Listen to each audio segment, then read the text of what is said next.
East Carolina's 74% acceptance rate is the highest among all North Carolina schools. With the increasing requirements, that number is sure to go down over the next couple of years. Illegal drugs are not the only concern in this investigation. Men and women are exposing themselves provocatively in the ECU Nation Snapchat account. With the first round of the NFL draft in just a few short days, it'll be very interesting for fans to see who their team picks up. Jordan Spieth's 2015 Masters victory makes him just the second youngest winner of the tournament, right behind Tiger Woods, who won it in '99. I know the freshman class has increased. It went from 4,200 to 4,300, and next year it'll be 4,400. We don't anticipate it growing much beyond that simply because of capacity. High school grades, ACT scores, and SAT scores. Three very important requirements when applying for college. The academic side is broken down into two parts. There is the high school transcript and standardized test scores. According to head of ECU admissions Dave Meredith, general requirements have risen over the past few years at East Carolina University in a few different categories. East Carolina's 74% acceptance rate is the highest among all North Carolina schools. With the increasing requirements, that number is sure to go down over the next couple of years. Dean of Students, Dr. Lynn Roeder, says, not only has the GPA requirement risen, the SAT scores have increased as well. The average high school GPA, I believe, has moved up a couple of points, maybe from, let's say, a 3.0 to a 3.5 or a 2.5 to a 3.0. And the SATs have changed a lot. Quite frankly, students who applied this year may have gotten in last year. We're not going to get in this year with certain scores and certain grades. Competition has definitely stepped up this year. Current ECU students have noticed the increase in the number of students on campus. ECU junior Karen Garetta says the school has made tremendous growth. This is a growing school. The school is becoming more and more popular because of our outstanding programs. East Carolina might continue to grow, but it will not be easy for students who want to be accepted into the university with the growing requirements. Dan Ratajczak, Pirate News Network. It opens up to everybody. It lets them see Greeks can come together and have fun again without alcohol. Sophomore Karen Garetta says Greek Week can be looked at from two different viewpoints. I think it's both beneficial and discriminating. It's beneficial for people that are part of Greek life in sororities and fraternities, but it's discriminating against people who aren't in a fraternity or sorority. Interfraternity Council President Donald Rose II says Greeks are supposed to have a good time during Greek Week. It just brings us all together for a week of fun.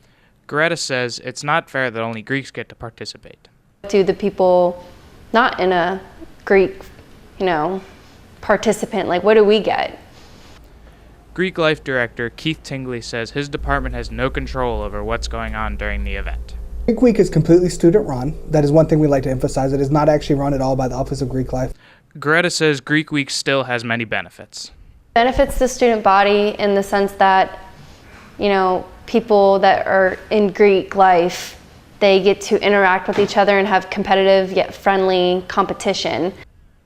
Rose says the event serves a purpose. It definitely helps to improve the Greek life image, as well as improves the image of ECU.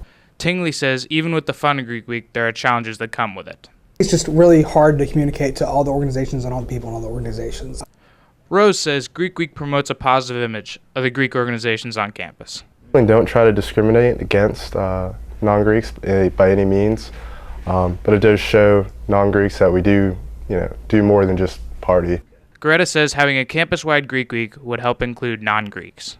We should give back to the community and include non-Greek individuals because they do all these things around campus and they have so many activities and no one else is included in those activities. Tingley says the most important part is the organizations coming together. It does show Greek unity, which is what you're striving for. That is the basic premise behind Greek Week. Dan Ratajczak, Pirate News Network. Right now, violent crime especially, is down nationally. That's been a trend for several years now. Recently, crime around the East Carolina campus has been rising, which has been very alarming for the students of ECU.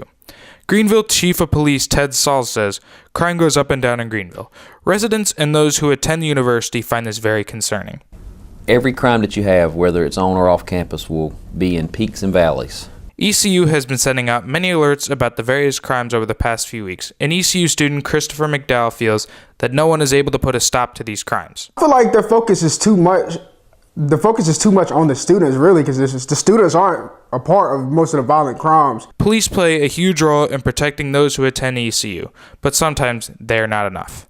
Students play a huge role in deciding what kind of actions and behavior they wish to engage in at various times during the day and at night. I think part of the problem is probably because they've been out partying and probably had a few drinks, and perhaps they think they're invincible. Even after having a drink or hanging out with friends, students should have no problem defending themselves if they are put in a threatening situation.